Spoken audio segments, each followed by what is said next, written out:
तो पहला टॉपिक आज का शुरुआत में क्या है, सदिश द्वय और सदिश यानी कि वेक्टर। और ये तुम्हारे 7 नंबर की प्रश्नावली है और 7 अंक की, एक तो 1 नंबर का आएगा, 2 नंबर का आएगा, 3 नंबर का आएगा, 2-3 सवाल आते हैं इसमें से और महत्वपूर्ण भी है और ये लास्ट के टॉपिक में सरल भी है। तो सदिश राशियाँ ऐसी भौतिक राशियाँ जिनमें परिमाण के साथ साथ दिशा का भी ज्ञान होता हो सदिश राशियाँ कहलाती हैं, जैसे आपका वेग, त्वरण, आघूर्ण आदि। और इसके बाद है अदिश राशियाँ, तो ऐसी भौतिक राशियाँ जिनमें केवल परिमाण का ही ज्ञान होता हो अदिश राशियाँ कहलाती हैं। तो थोड़ा सा डिफरेंट है, यहाँ परिमाण के साथ क्या आता है, दिशा भी आती है। कौन सी राशियाँ, सदिश राशियाँ। और अदिश राशियों में केवल क्या परिमाण का ही ज्ञान होता हो, वो कैसी राशियाँ, अदिश राशियाँ। ठीक है, तो अब डालते हैं सदिशों के प्रकार। अब देखो सदिशों के प्रकार, तो सदिश कितने प्रकार के होते हैं, 6 प्रकार के। नंबर 1 इकाई या मात्रक सदिश, नंबर 2 शून्य सदिश, नंबर 3 समान सदिश, नंबर 4 विपरीत सदिश, नंबर 5 समदिश सदिश और नंबर 6 ऋण सदिश। इसमें सबसे महत्वपूर्ण सदिश कौन सा है, इकाई सदिश। कौन सा है, इकाई सदिश। थोड़ा बहुत समान सदिश भी महत्वपूर्ण है क्योंकि 1-2 सवाल इससे भी हो जाते हैं। तो अब नंबर 1 डालो है इकाई सदिश या मात्र सदिश। तो पहला है आपका संस्कृत प्रकार में इकाई सदिश या फिर कह सकते हैं मात्र सदिश। तो वह सदिश जिसका परिमाण 1 इकाई और इकाई सदिश कहलाता है, यानी कि ऐसा कोई भी सदिश हो जिसका हम परिमाण निकालें, उसका परिमाण कितना है, 1 इकाई, तो क्या कहलाएगा आपका इकाई सदिश या मात्र सदिश। और मात्र सदिश को A कैप से प्रदर्शित किया जाता है, जैसे आपका A कैप बराबर है A वेक्टर बटे A का परिमाण। यहाँ पे परिमाण है, मापांक जो लगा होगा वो क्या होगा, परिमाण।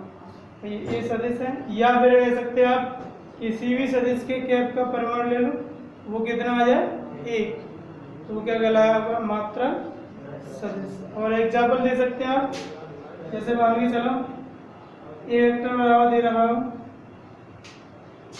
0i के प्लस 0j के और 1k के।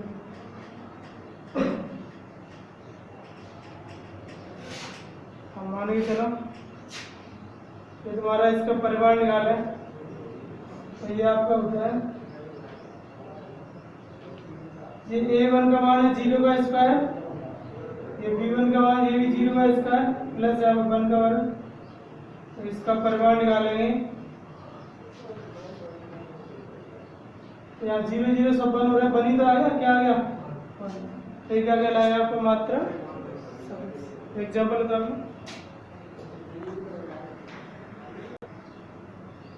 तो शून्य सदिश में क्या है, वह सदिश जिसका परिमाण 0 और शून्य सदिश कहलाता है और इसे 0 वेक्टर द्वारा प्रदर्शित किया जाता है। इसे 0 के ऊपर क्या लगा दो, वेक्टर,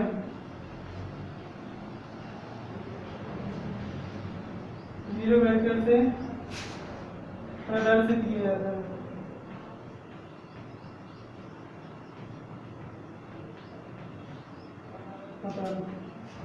या फिर आप लिख सकते हैं ए वेक्टर का परिमाण बराबर क्या है 0, तो क्या कहलाएगा शून्य सदिश। तो समान सदिश में क्या है, ऐसे 2 सदिश जिनके परिमाण यहाँ समान सदिश कहलाते हैं। तो यहाँ पे 2 सदिश होंगे, तो माना एक सदिश मान लो आप ए वेक्टर और दूसरा क्या है बी वेक्टर, तो इसे भी 2 सदिश दे रखे हैं। अब उनके हम निकालें परिमाण, ए वेक्टर का परिमाण और बी वेक्टर का परिमाण, दोनों कैसे आए समान, तो ये दोनों कैसे सदिश होंगे, समान सदिश होंगे। बता रहा अब आते हैं और विपरीत सदिश, ऐसे 2 सदिश जिनकी हमेशा विपरीत और विपरीत सदिश कहलाते हैं।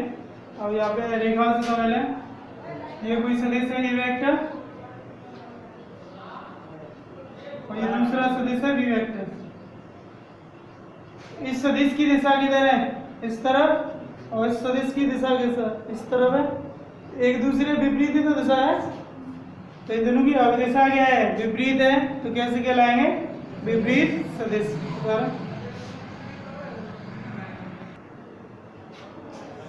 अब बात करते हैं समदेश सदिश। ऐसे दो सदिश जिनकी अवदिशा समान हो समान सदिश कहलाते हैं। हाँ समदेश कर लेना इसको, समदेश सदिश कहलाते हैं। समदेश यानी कि समान दिशा होनी चाहिए,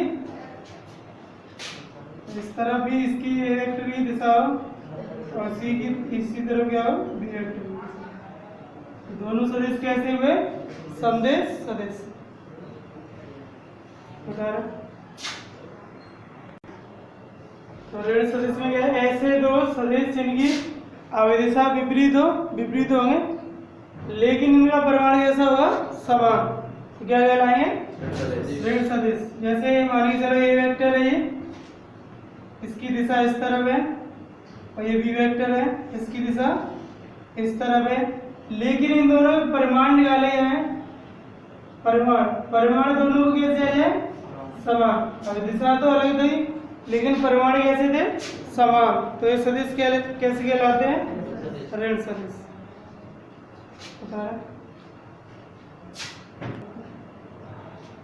अगला टॉपिक है दो बिंदुओं P x1 y1 z1 तथा Q x2 y2 z2 से जाने वाली रेखा का स्थिति सदिश। तो यहाँ आपके दो बिंदु हुए, पहला बिंदु P और दूसरा बिंदु Q, और इससे जाने वाली रेखा का स्थिति सदिश PQ होगा। तो PQ का क्या फॉर्मूला बताओ, तो PQ वेक्टर बराबर होगा आपका x2 minus x1 i cap plus y2 minus y1 j cap plus z2 minus z1 k। यानी दो बिंदुओं से जाने वाली रेखा स्थिति सदिश क्या होगा, PQ वेक्टर बराबर x2 minus x1 i cap plus y2 minus y1 j cap plus z2 minus z1 k cap. अगर हमें इसका परिमाण निकालना हो तो P के वेक्टर बराबर क्या होगा, परिमाण वर्गमूल में ये पूरा x2 माइनस x1 का whole square plus y2 minus y1 का whole square plus z2 minus z1 का होल स्क्वायर। बता रहे हैं इसको, तो देखो सभी सदिश योग का त्रिभुज नियम। माने चलो आपके पास कोई त्रिभुज है, इधर ध्यान देना सभी,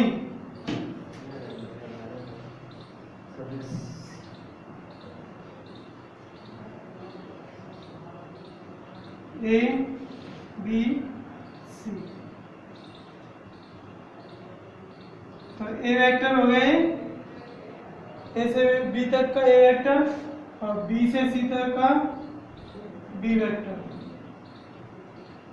अब सदिश का योग त्रिभुज नियम, तो ये सी वेक्टर बराबर होगा आपका ए वेक्टर प्लस, इन दोनों के योग से ही आपका सी वेक्टर प्राप्त होगा।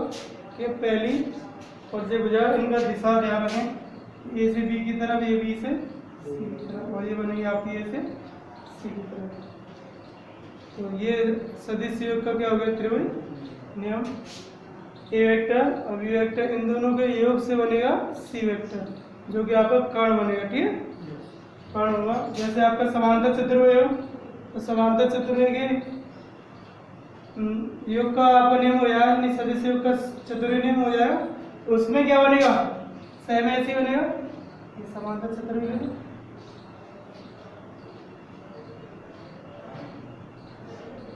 पूरी टेढ़ा है,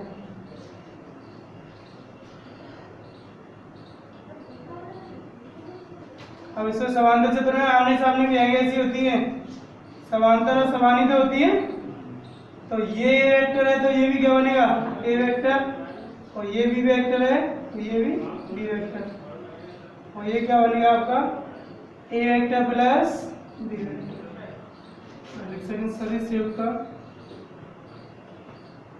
सदिश योग का चतुर्भुज नियम।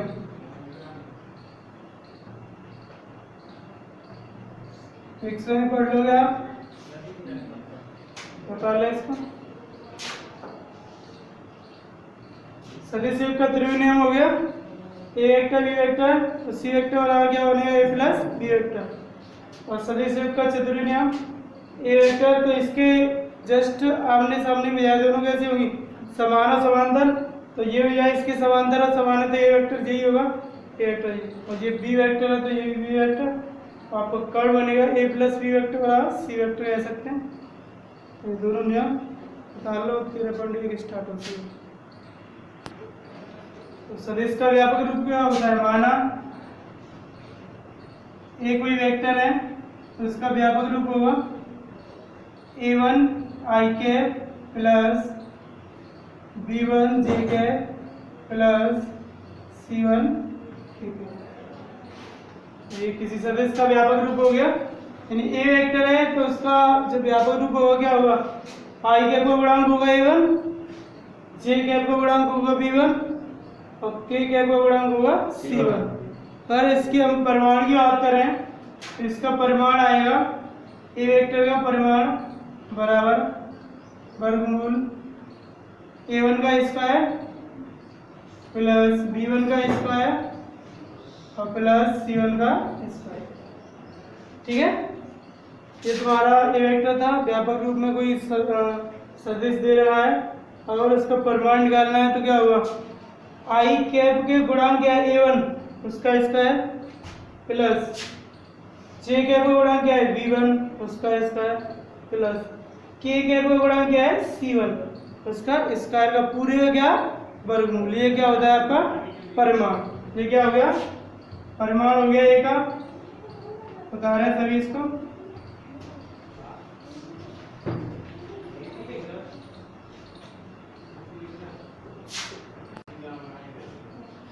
तो क्वेश्चन नंबर फर्स्ट है 13.1 का, निम्न सदिशों के परिमाण का, किसका परिमाण का परिकलन कीजिए। तो यहाँ पे परिमाण निकालना है, 3 सदिश दे रखे, पहला ए, दूसरा बी और तीसरा सी, तीनों अलग अलग हैं। और परिमाण की बताया था, ए वेक्टर का परिमाण अभी बताया था थोड़ी देर पहले,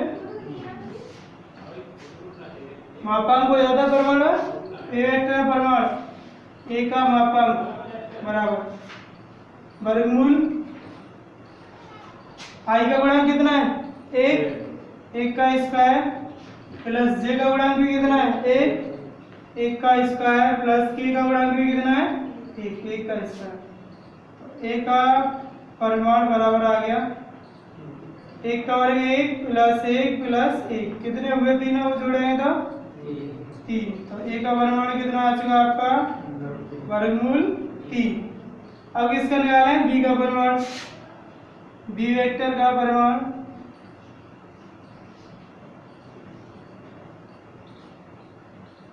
बी वेक्टर मापांक लगेगा, यहाँ पर भी सेम प्रक्रिया। आई का कितना गुणांक है 2 का स्क्वायर प्लस जे का गुणांक कितना -7 का स्क्वायर और प्लस माइनस के का गुणांक कितना -3 तो -3 का स्क्वायर। तो बी का परिमाण बराबर 2 का स्क्वायर करें 4, 7 का स्क्वायर करें माइनस का तो वर्ग करें प्लस हो जाए 49 और प्लस 3 का करें तो कितना है 9। तो जोड़ दो, यानी कितने हुए 4 और 49 53 और 9। बी का परिमाण आ गया आपका वर्गमूल 60। बता रहे हैं कि पहले के 2 भाग हो गए, और सी का परिमाण घर से करना है आपको। ठीक है, सी का परिमाण निकाल सकते हो, मैं निकालूं।